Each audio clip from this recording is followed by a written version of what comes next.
नैतिक बल की जैसे बात किया, नैतिक बल तो किसी के पास नहीं है, अमेरिका के पास भी नहीं है नैतिक बल।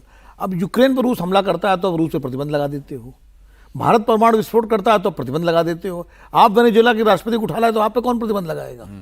लगना चाहिए ना, लगना तो चाहिए, लेकिन कौन लगाएगा? है किसी में हैसियत? इसीलिए वो जो शक्ति संतुलन कोल्ड वॉर जिसको हम लोग बोलते थे, जो बना था 45 के बाद, जिसमें एक तरफ सोवियत संघ और दूसरी तरफ अमेरिका, एक तरफ नाटो, दूसरी तरफ वार्सा पैक्ट, तो कम से कम दुनिया में ये था कि कोई भी बड़ा देश दादागिरी करता था तो उस पर एक चेक था। संयुक्त राष्ट्र संघ भी तब शक्तिशाली था, उसकी भी एक भूमिका थी। आज तो वो भी बिल्कुल एनजीओ बन के रह गया है। नाटो कमजोर हो गया है, यूएन चार्टर का कोई मानता नहीं है, वार्सा पैक्ट खत्म हो गया। हाँ, वो एक्ट ही खत्म हो गया। अमेरिका के इस एक्शन पर चीन भड़का हुआ है। चीन ने अमेरिका की इस कार्रवाई की निंदा की। चीनी विदेश मंत्रालय के प्रवक्ता ने कहा कि वेनेजुएला के तेल क्षेत्र पर अमेरिका का प्रतिबंध पूरी तरह से अवैध है। अमेरिका लंबे समय से वेनेजुएला के तेल क्षेत्र पर अवैध और एक तरफा प्रतिबंध लगाता रहा है। उसने वेनेजुएला के खिलाफ सैन्य बल का भी इस्तेमाल किया है, जिससे देश की आर्थिक और सामाजिक व्यवस्था को गंभीर नुकसान पहुंचा है और वैश्विक आपूर्ति व औद्योगिक श्रृंखलाओं की स्थिरता को खतरा पैदा हुआ है। चीन ने अमेरिका के इस कदम की निंदा की है। मैं जोर देकर कहना चाहती हूँ कि चीन और वेनेजुएला के बीच सहयोग दो संप्रभु देशों के बीच है। ये सहयोग अंतर्राष्ट्रीय कानून और दोनों देशों के घरेलू कानूनों के तहत पूरी तरह वैध और सुरक्षित है। इस बीच व्हाइट हाउस की तरफ से भी बयान आया। रूस के खिलाफ कार्रवाई पर व्हाइट हाउस ने बयान दिया, आप भाग सकते हैं पर छिप नहीं सकते। ये बयान भी सुनिए।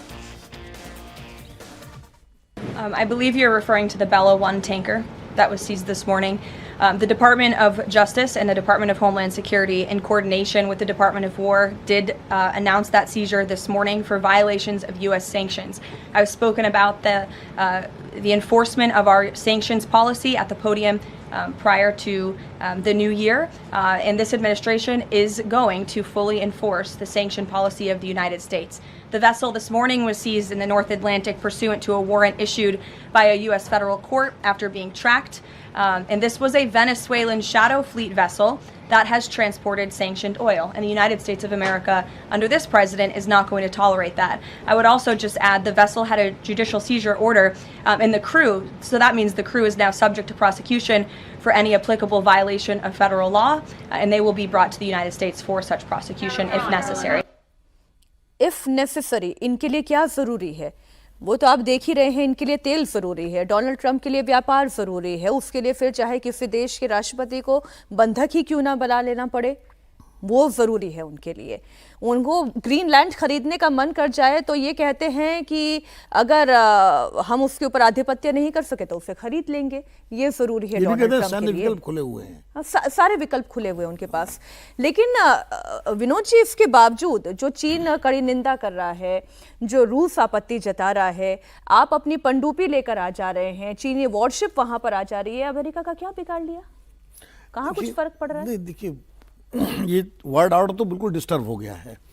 बिगाड़ता कोई किसी का नहीं है, बिगाड़ तो तभी सकता है जब हमला करते, तो हमले वाली स्थिति तो कोई ना रूस कर सकता ना चीन कर सकता है। क्यों नहीं कर सकता है? देखिए, रूस तो फंसा हुआ है यूक्रेन में, दो फ्रंट खोलना उसके लिए संभव नहीं है, और वो रूस वो नहीं है सोवियत संघ वाला रूस। और चीन का क्या है, चीन की नीति, मुझे नहीं लगता कि चीन ने ऐसे मामलों में डायरेक्ट कोई एक्शन किसी देश के खिलाफ लिया। वो अपनी सीमाएं बढ़ाने में, अपनी सीमाओं को सुरक्षित रखने में और अपना आर्थिक साम्राज्य बढ़ाने में उसकी दिलचस्पी जाता है चीन की। वो आर्थिक तरीके से दुनिया पर अपना वर्चस्व कायम कर रहा है। बहुत समय से किसी युद्ध में वो गया भी नहीं है। आप उसका देखिए तो लास्ट उसका जो था वो युद्ध जो था वो वियतनाम के साथ झड़प हुई थी, जब अटल जी विदेश मंत्री थे और वो गए थे, चीन उसी समय किया। उसके पहले भारत के साथ उसका हुआ था। तो वो चीन जो है वो अपने को तैयार कर रहा है। तो मुझे नहीं लगता कोई सीधे अमेरिका के एक्शन पर, वो जमाना था जब सोवियत संघ सीधे इंटरवीन करता था। अगर अमेरिका को, जैसे भारत 71 में उन्होंने 7th फ्लीट भेजा तो रूस सोवियत संघ ने अपनी पनडुब्बियां भेज दी थी। अमेरिका क्या खुले सांड की तरह यूं ही घूमता रहेगा? आज की तारीख में तो यही स्थिति हो गई है, जब नाटो उनको नहीं कंट्रोल कर पा रहा है कि अब जो इस पर कोई रोक लगा सकती थी संस्था, वो संयुक्त राष्ट्र संघ की हालत अब देख रहे हैं। बयान देने के अलावा उसके पास कोई ताकत नहीं। 32 संयुक्त राष्ट्र संस्थाओं से कल अमेरिका ने अपने को अलग कर लिया।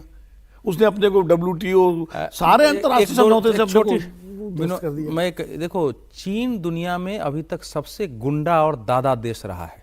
उसने तिब्बत हड़प लिया, उसने भारत के 48,000 वर्ग मील जमीन पर कब्जा कर लिया। उसके खिलाफ 2013 में साउथ चाइना सी से बाहर निकलने का आदेश है इंटरनेशनल कोर्ट का कि आपका हक नहीं बनता है। वहां वो अड्डे लेकर के खड़ा है कि इसका नाम चाइना सी है, यह हमारा है। वो क्यूराइल द्वीप पर जापान से टकरा रहा है।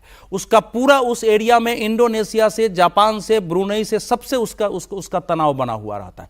ये गुंडा देश स्वयं जो साम्राज्यवाद में विश्वास करता है, मंगोलिया को हिलने नहीं देता था। प्राइम मिनिस्टर पहली बार मंगोलिया देश में अगर बाहर के हिम्मत करके, और नरेंद्र मोदी जब प्राइम मिनिस्टर तो गए, इस ढंग से घेरेबंदी की थी। तो वो देश क्या मुकाबला करेगा एक स्वयं दादा और गुंडा देश जो है कि एक गुंडा दूसरे गुंडे को कहे कि तुम गुंडागरी मत करो।